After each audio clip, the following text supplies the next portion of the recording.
Am I?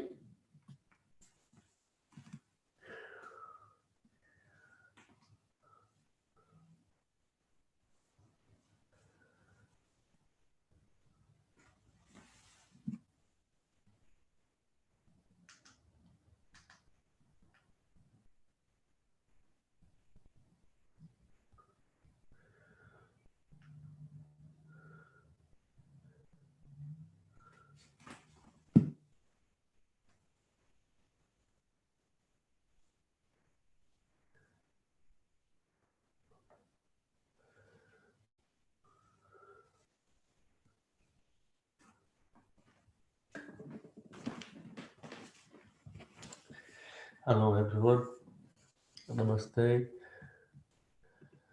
Please welcome to practice. If anybody is first time, please stay.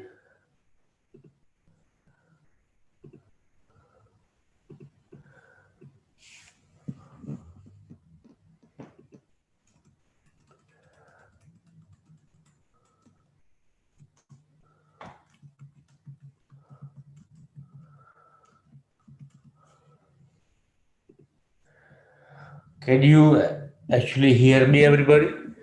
If you can, please do let me know.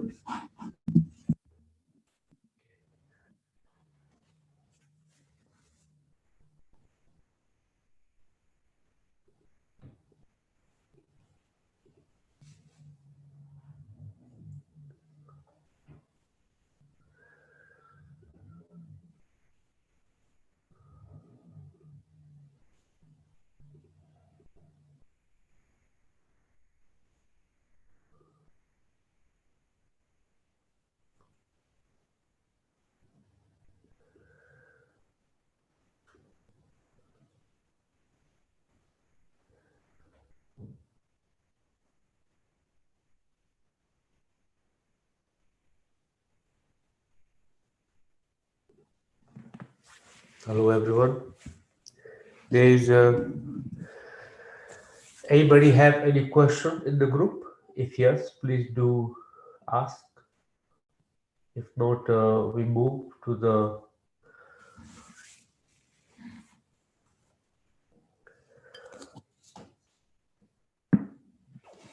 our pre-requested couple of questions.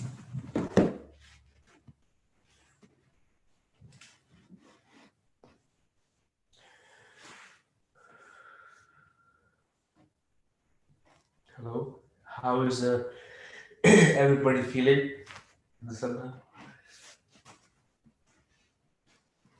Okay.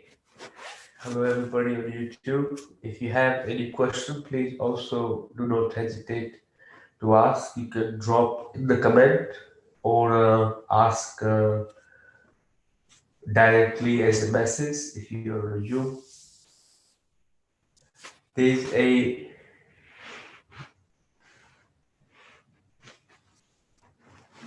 several questions people ask actually on the today. I will try to go through step by step. There was one question about how to connect with the abundance. How to connect with the abundance.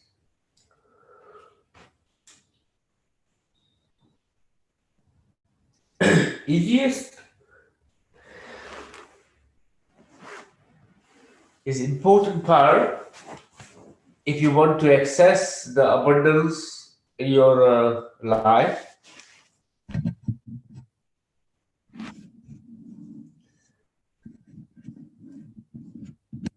You have to find or you have to discover or connect then what actually you have abundant in your life. Till you are ready to accept whatever you have abundant in your life, either emotional or mental or any aspect of your feeling in your life, if you have abundant them, your abundance is not possible till you have discovered and accept whatever you have abundant in your life. So sometimes you go in the quest of cultivating the abundance. You are looking for something in a process of denial of something. It is abundance is not possible. You first foundation of abundance is to accept whatever you have abundant in your life, either it's emotional, physical, energetic, karmic, or any feelings about your existence. Accept them and discover them first to create a possibility. That's the one question. I hope that helped.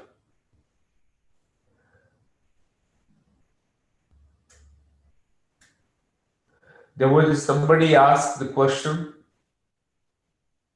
how to find a genuine yoga teacher or yogi or genuine spiritual being who is advanced in the practice.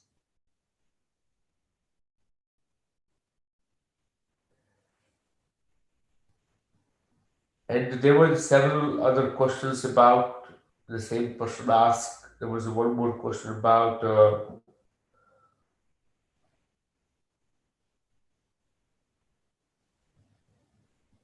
how do you know that you have a genuine teacher? My friend,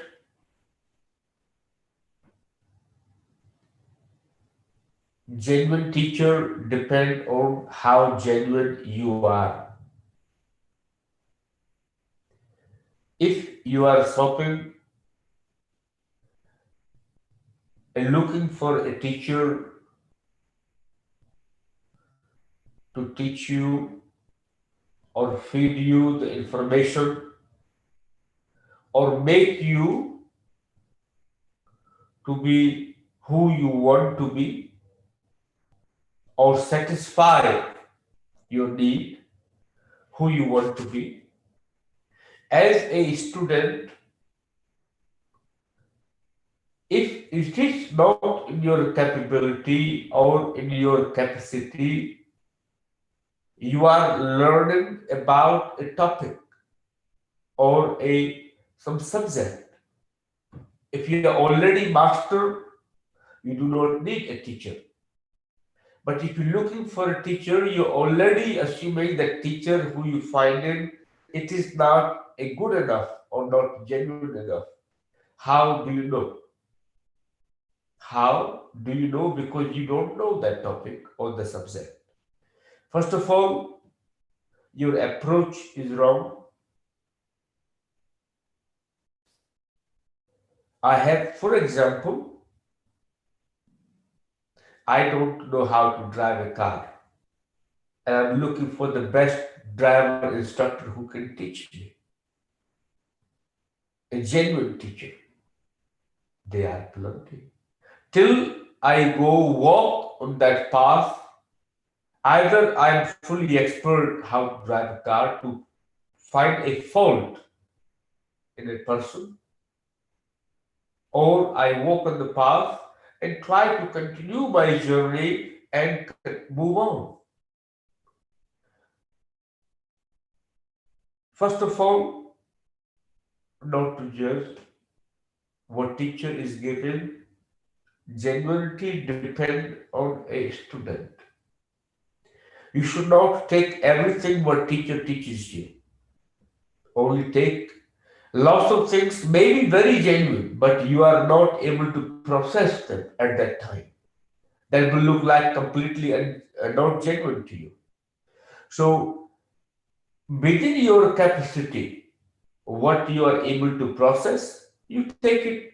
Rest, you forget about it. But that does not mean what teacher is teaching you are not genuine things. But your capability to process them may not be there. Second, your best teacher is your parents. Your best teacher is your parents. You miss maybe the opportunity to learn from them.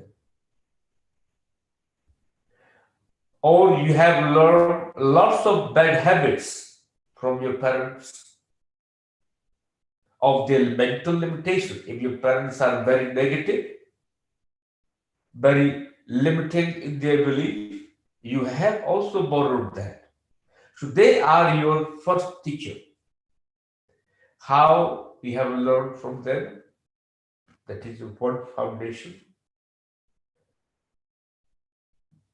Are you a genuine seeker? That is also important part. If you looking for a genuine teacher, I can make a joke here. Your quest is stopped. You have found one. Continue practicing yoga. Stop looking. But that is a joke. I don't say myself I'm a teacher. The problem is, at present, most of the time, neither the teacher is genuine nor the student is genuine. A student is looking for a shortcut to climb the top ladder as fast as possible, become totally enlightened. It's just like a fast forward, like let's say it's something it takes you the thousands of years or maybe many lifetimes of incarnation to reach liberation or salvation or mukti or the nirvana. Buddha worked very hard, but you want to get that within a couple of months because you think teacher or the master will have a magic, what do you call it, medicine to give it to you in a teaspoon and you become completely liberated. That's not possible. You're looking for a miracle. Teacher who have miracle powers get everything done for you without having any hard work to be done. So that is not going to be possible, neither you are going to find one. The truth. There will be lots of people who might propose it. They can give you all the miracle possibilities in a day or two or a week. But that is all business. Remember, that is all business. If somebody can make you whoever you want to be, is a business. Teacher cannot teach you who to be. But teacher only can teach you how to be whoever you want to be. Most of the time, you are chasing whoever you want to be, and teachers are trying to teach you whoever you want to be. And that's where the big problem is. Nobody can teach you whoever you want to be. Education, knowledge should be how to be whoever you are. If you learn the process how to be, you will become whatever you're supposed to become.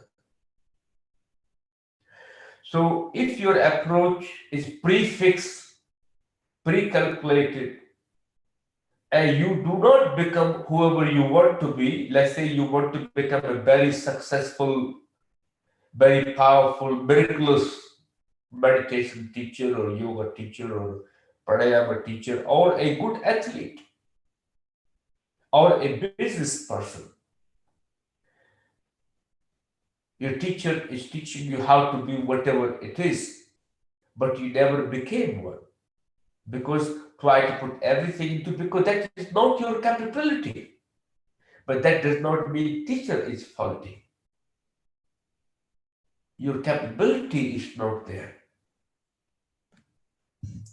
If teacher teaches you the skill, how to be whatever you're supposed to be, if you implement those skills, you may become and not become. You will have a less disappointment towards the teacher, also less judgment towards the teacher. So if you're looking for a genuine teacher, there's lots of teachers I know. They are very famous, but very hypocrite. Very hypocrite. Not going to name anyone. If you're looking from point of view from yoga, it is a proper trade. Everything is you want it as fast as possible, especially in the life of social media. Life of a social media is you can decorate, you can fake as much as you like. Nobody knows. It's all behind the screens. You can Photoshop it. Nobody knows. So to find out this genuine teacher is maybe is to do a sangati, do a sangha with the teacher, association, practice, grow into the alliance with the teacher. Most of my students run away. You know why? Because I never teach them whoever they want to be. I teach them how to be. And they don't really like it. Because in the process of how to be, they have to counter their own demons within themselves, within their own insecurities, their limitations. And when the limitations hit, that is your growth. You do not want to see your limitation, but you want to reach to the outcome as fast as possible. How can anyone become a yoga teacher in either 200 hours? It's a quite funny topic. You see the 200 hours, you become a yoga teacher. 500 hours, you become a yoga teacher. How many hours is in 1 year? You practice at least 1 year dedicated. You're talking about the science of the body. It takes you 3 years, 4 years to become a doctor, and a couple of years of an apprenticeship, where you only learn to prescribe the medication. When you're talking about yoga, you talk about your biomechanics of your body, learning about your understanding of the body, your frequency of your body, your behavior of your body, how to manipulate the energy within the body to construct, how to work with your mind, which is not physical. And you want to become master that within 200 hours? Not possible. Most of my training programs I teach, they get advertised 200 hours, but it's actually 200 years, not 200 hours. 200 years, you have to come back again, maybe several lifetimes as a human to master yoga, to understand yoga. The day you can learn to master yourself, not master yoga, you create a good possibility. In the 200 hours, you only get to cultivate it, your unfertile or your consciousness, your awareness get cultivated. and maybe a seed of yoga gets planted. Then you get to learn the tools, how to look after that plant of yoga inside you, how to look after that harmony inside you. But moment you finish 200 hours, I want to get a certificate. Now I want to teach people. You have not even started a journey of yoga, not even understood what yoga is. Now you become a healer through yoga. Big problem. Problem is not in yoga, the how you approach yoga. There is nothing wrong do 200 hour, 300 hour, 500-hour training programs, but don't see them as your last stage. Those are a planting seed of yoga into your awareness. You may or may not be able to sprout that seed of yoga in this lifetime, maybe next lifetime, or maybe within this lifetime you might be able to completely reach the salvation. Maybe you completely understand the purpose of yoga, point of yoga. So it all depends on your ability, how you look after the yogic consciousness, how you cultivate the yogic awareness. So I tell you, my best teacher I had, I known him for 20 to 25 years. You know how many times he spoke to me in those period of time? Maximum 20 to 25 hours. That was his teaching only. In 25 years, he only probably spoken to me 20 to 25 hours. Somebody asked me that question, what did I learn? How did they interact with me? I said that I observed my teachers. Then I asked questions, the guidance. You know, they need to teach. Some of the things they did, I can never do it. Neither I want to do it. Neither I want to do it because I'm not them. But if I start living exactly the way my teachers did, it's not going to suit. We are two different entities, karmically, also in the physical body. But I can use the techniques and tools to discover myself and I can cultivate that into my life, living life. So, my friend, if you're looking for a genuine yoga teacher or a yogi or a guru, it's going to be very difficult for you. You need to become a genuine student. You need to become a seeker and start accepting the fact of life.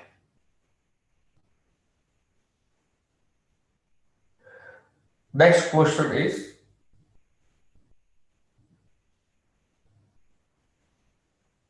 do you know I know some people, I don't want to say it, is smoking bidi. You know bidi is Indian cigarette. And cigarettes, till you develop the souch in your life, even you are a yoga teacher or yoga person, you are not going to go anywhere. Try to develop the cleanness. First, body clean, then your mind clean, your senses clean. Develop a clean thinking, not just only clean the body and clean the room and make it decorative.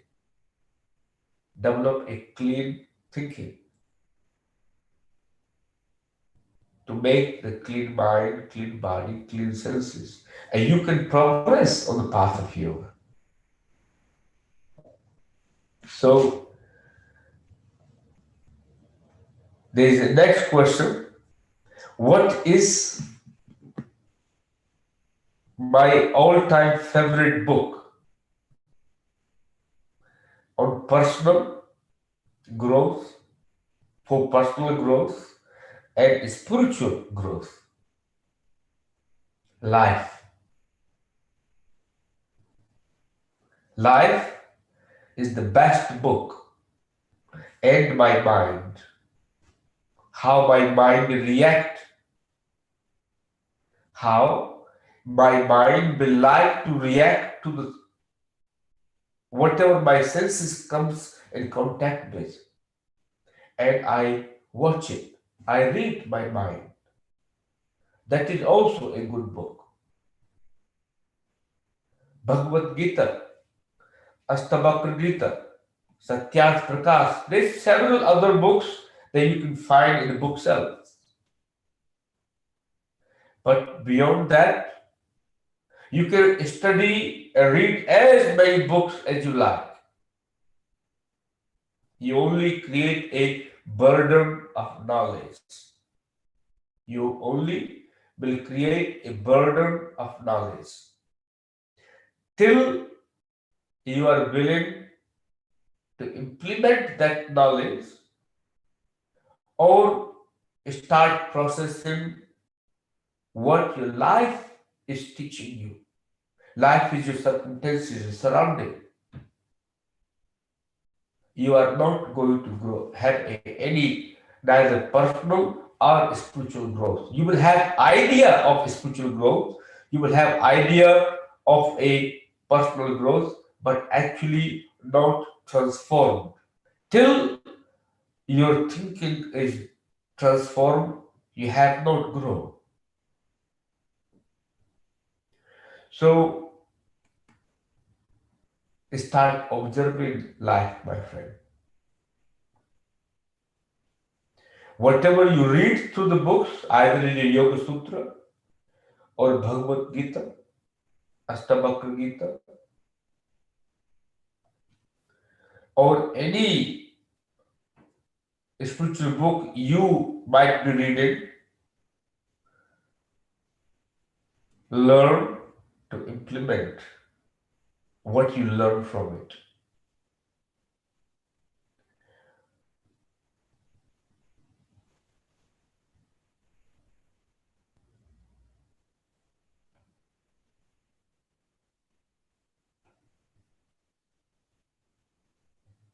How one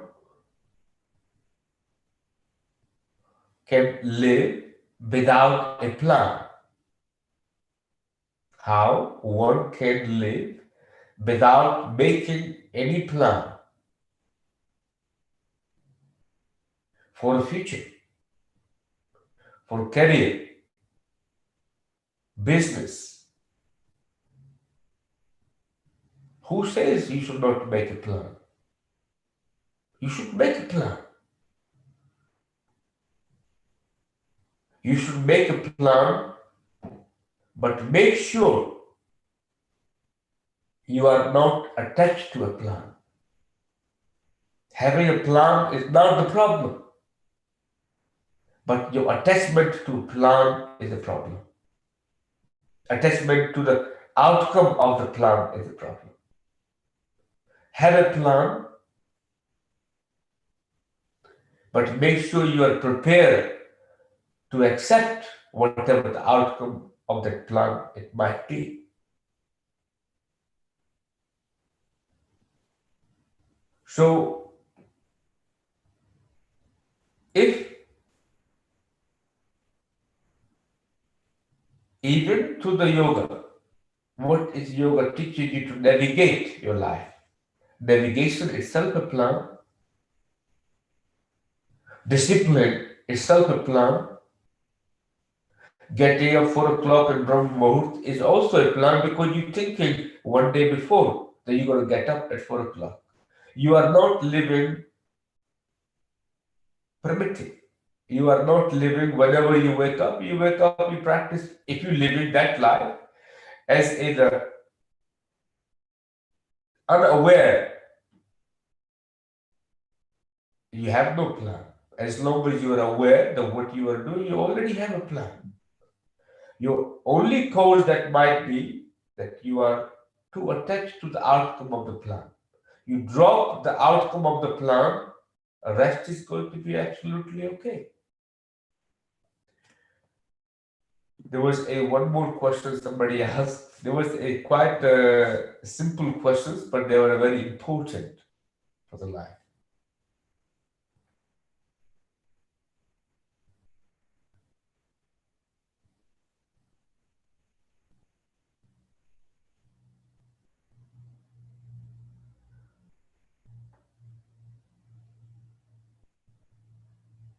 How can a normal person follow a spiritual life or spiritual path in a normal life?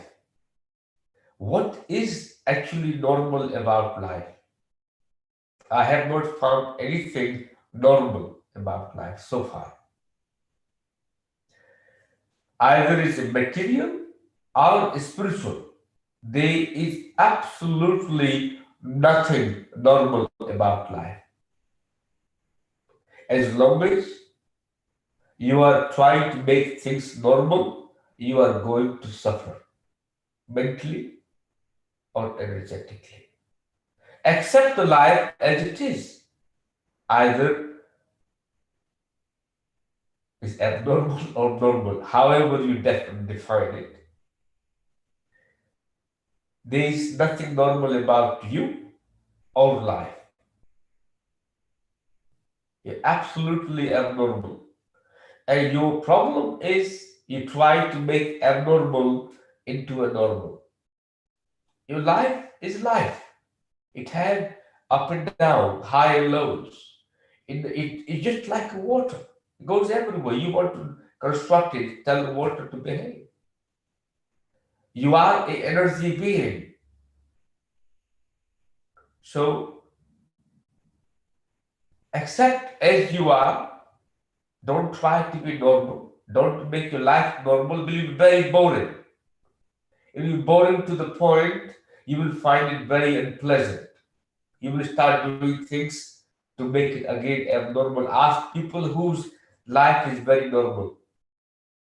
They try to make their life very uncomfortable by they look for a kick in the life. They look for something excitement to give them adrenal kick.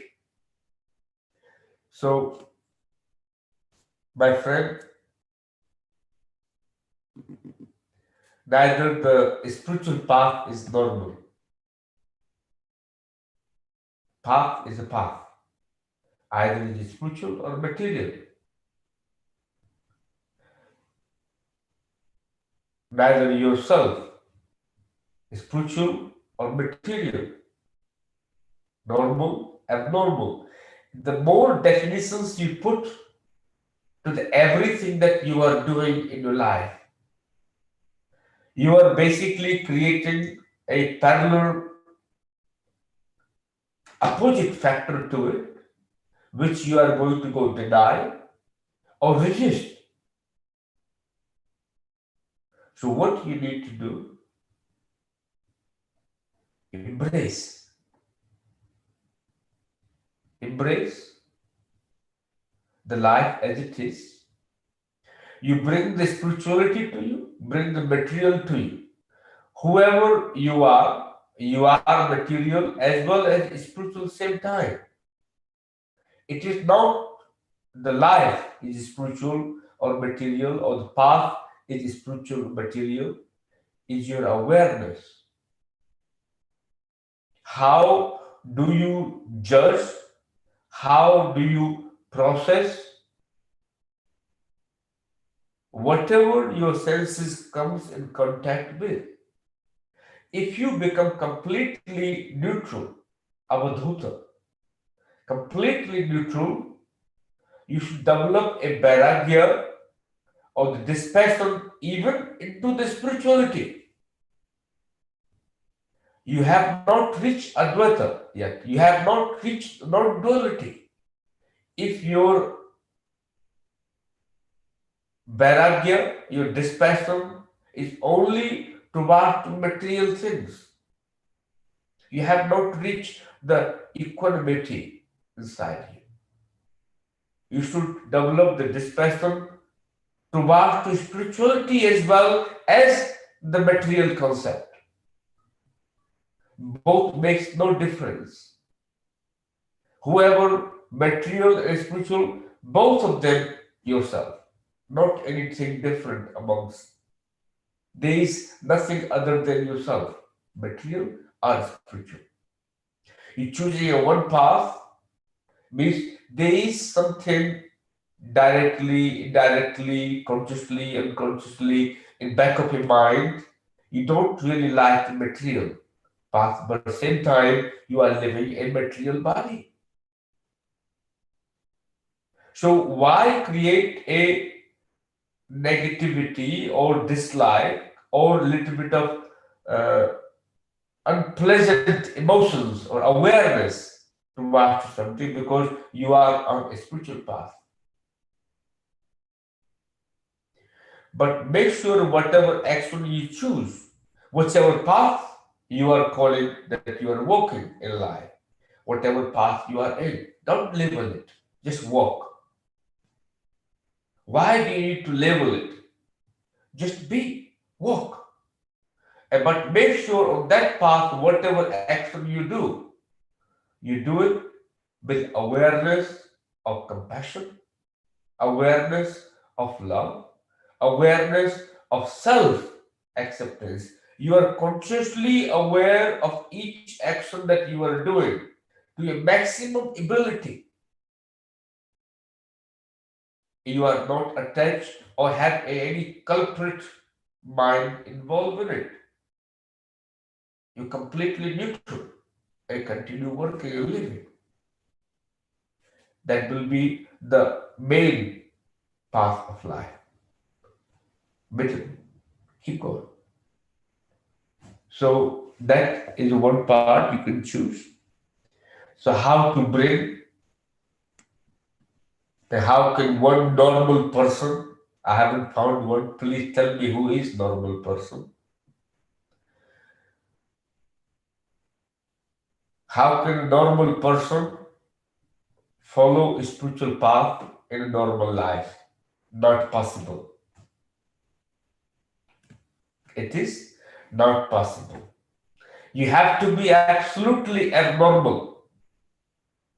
You have to be able to accept your absolute abnormality to be spiritual or material same time. You can't be one after the other. You have to have both of them in order to be really spiritual, really you. You have to have both of them same time. You can't have the one or the other. Both have to be you.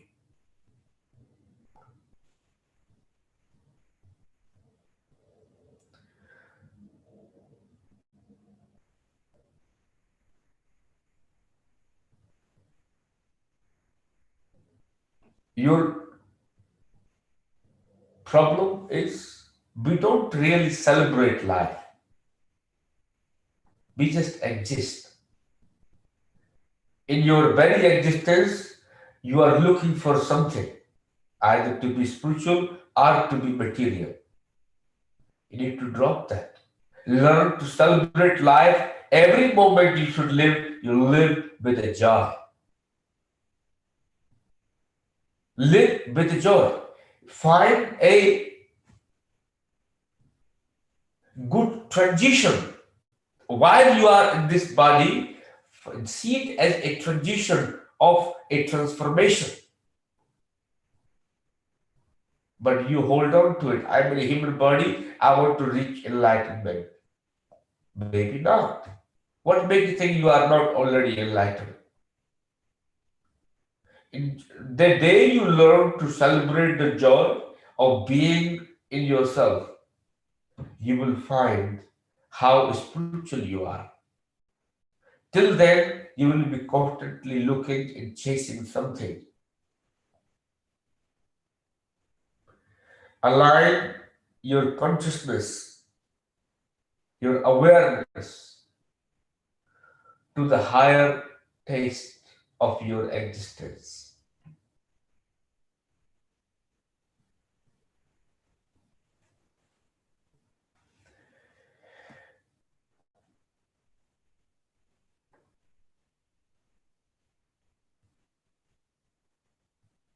Somebody asked how many lives we are going to get to reach where we supposed to reach. First, tell me, my friend, where actually you want to reach. You have not embraced this life, you are worried about how many lives you are going to get before you are going to reach. You are too optimistic living in the future. I only can help you how long it's going to take you to get there if you tell me there is destination where you want to reach. I personally believe you have already arrived. You are where you are supposed, you have already reached where you're supposed to reach. Accept that, discover it. If you are looking that you will exist in the future somewhere, please tell me your destination, then I will tell you how many lifetime it will take you. So it will take a moment when you are ready, you will arrive. If you are not ready in the right now, there is no possibility in many lifetimes even. You will be wasting your time.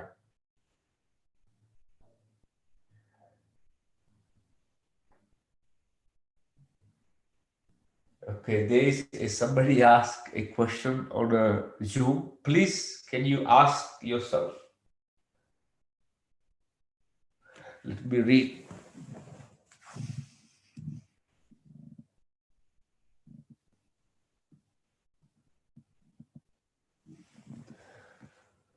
What types of pranayamas are good for people of different doses? I will highly recommend to reach Dr. Radhika at Yogiville in India. She will be able to help you because she's expert in Ayurveda. She will be able to help with doses as well. So you can find her details through the social media. If that makes sense, Dila? Okay. So I can help, but it's quite a long topic. So it's better for you to have a in-depth discussion with her. This anonymous question. The more I learn about my consciousness, conscious self, the less I tend to laugh. Other than laughing at irony of the situation, what can I do? Please,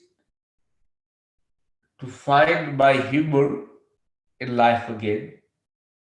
I think I just don't like the learning I have learned about myself. I feel sad about what I have done to my nature and body. Well, obviously, you forgot to live. You put too much effort, too much identity crisis. Learn to laugh. If you cannot laugh at yourself, who else actually you are going to laugh at? Your life is a great laughing factor. Reason why you think you are living, actually you are dying, but you actually celebrate opposite of it. That is the laughing point.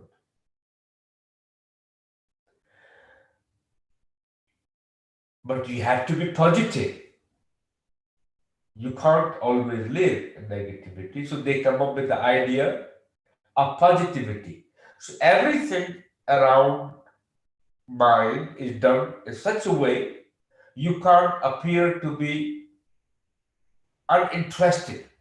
You have to be excited, like almost have a hypertension. Why can't you become, why you need to be overexcited for something? That is a basically creating a bipolarity in you. So sometimes the expectation of your own self can make it difficult. If you have reached to the destination that you can't even laugh with yourself, there is a problem. Problem, you forgot to live. You forgot to cherish the life. You forgot to celebrate the life of your very existence. Too much rules, regulation. Too many rules, regulation. Learn to start breaking them one by one every day. And you feel sad, you should not feel sad by me. It's very easy to sad by me, but you are a living being. If you can look at yourself every morning and start laughing, laugh till tears comes out and your belly start palpitating. Make it a daily routine for a good 10 to 15 minutes. You by yourself in your room, laugh till the laughter becomes very normal to you. Don't laugh because there is some reason to laugh. That will be a you laughing at somebody or something because of. Your laughter should be joy of that. You should laugh with no reason. But you can't do that in public because they will classify you mental. So be careful. Don't laugh in public for no reason. But by yourself in your room to trigger your stomach energy. I will highly recommend in your situation if you feel sad about what nature you have turned to, you can find a little joy of laughter. I will recommend personally good 20 minutes or 15 minutes of laughter till you cry. Almost feel like you're puking. So good practice you can do. Learn to laugh. Okay? On that note, that will be enough for today. Everyone. If you have questions, please do reach out. Thank you, everyone.